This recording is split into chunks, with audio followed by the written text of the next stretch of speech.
बलदेवराम सायकाचार्य हिंदी। अपन अध्ययन कर रहे थे जो विभिन्न संप्रदाय हैं कृष्ण मार्ग की शाखा के, उनका अध्ययन कर रहे थे। हरिदासी संप्रदाय, इसका अपन ने थोड़ा बहुत अध्ययन किया। अब अगला अपन देख रहे हैं इसके अंतर्गत। तो राधा कृष्ण, इसको शुरू से ही देख लेते हैं। हरिदासी संप्रदाय को शक्ति संप्रदाय के नाम से भी जाना जाता है, जिसके प्रवर्तक प्रसिद्ध संगीतज्ञ स्वामी हरिदास जी हैं।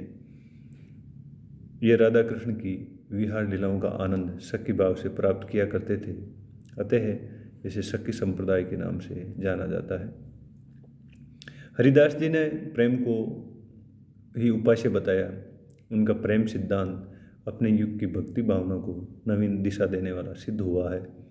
इस सिद्धांत ने भक्तों को कवि और कवियों को भक्त बना दिया। राधा कृष्ण वृंदावन में नित्य विहार करने वाले प्रेमी जन हैं और भक्त सखी रूप में उस लीला का अवलोकन कर आनंद की उपलब्धि प्राप्त करता है।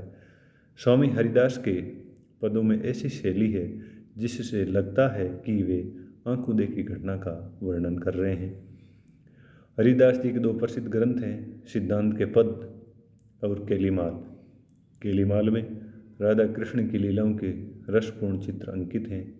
इस संप्रदाय के अन्य भक्त कवियों में हैं जगन्नाथ गोस्वामी, इन्होंने अनन्य सेवा विधि ग्रंथ की रचना की, विट्ठल विपुल, बिहारीदास आदि।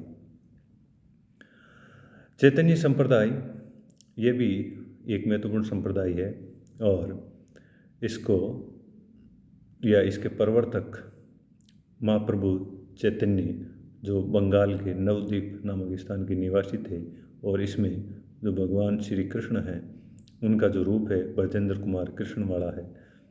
इस संप्रदाय को गौड़ीय संप्रदाय के नाम से भी जाना जाता है तथा इस मत के दार्शनिक सिद्धांत को चिंत्य वेदावेद की संज्ञा दी गई है। चैतन्य महाप्रभु की भक्ति भावना के आधार बिंदु थे प्रेम, ममता और भावुकता। इनकी मान्यता है कि श्री कृष्ण परम तत्व हैं। जीव ईश्वर विमुख होने पर बंधनग्रस्त होता है तथा ईश्वर कृपा से मुक्त हो जाता है। मुक्ति का साधन है भक्ति, जिसे वे 5 प्रकार की मानते हैं: शांत, दास्य, सख्य, वात्सल्य एवं माधुर्य। चैतन्य संप्रदाय में परकीय भाव से रस का उल्लास माना गया है और उपपत्ति भाव को स्वीकृति प्रदान की गई है। चैतन्य महाप्रभु के संबंध में यह प्रसिद्ध है कि वह जयदेव विद्यापति द्वारा रचित राधा कृष्ण की प्रेम लीलाओं को गाते हुए नृत्य करते करते भाव विभोर होकर रोने लगते थे और भक्ति भावना में लीन होकर प्राय मूर्छित तक हो जाते थे। गौड़ देश में प्रचलित होने के कारण इस संप्रदाय को गौड़ी संप्रदाय के नाम से जाना जाता है। इस संप्रदाय के भक्त माधवदास माधुरी, श्री माधुरी वाणी और भगवत मुद्रित वृंदावन सत आदि प्रमुख इसके थे। तो ये विभिन्न संप्रदाय, और इन विभिन्न संप्रदाय में भगवान श्री कृष्ण का जो रूप है उस रूप को, यानी वैसे भी अपन अध्ययन कर चुके हैं। मुंडेर मुंडे रुचि बिना, हर मुंडे की अलग अलग रुचि होती है और अपनी अपनी रुचि और अपनी अपनी मति के अनुसार इन्होंने भगवान कृष्ण का जो रूप था उसको लिया और इन्होंने कृष्ण मार्ग की शाखा के या कृष्ण मार्ग की शाखा के जो ग्रंथ थे उनमें इजाफा करने का इन्होंने कार्य किया था। तो ये था आपके कृष्ण मार्ग की शाखा के विभिन्न संप्रदाय और उनकी कुछ प्रमुख प्रवृत्तियाँ।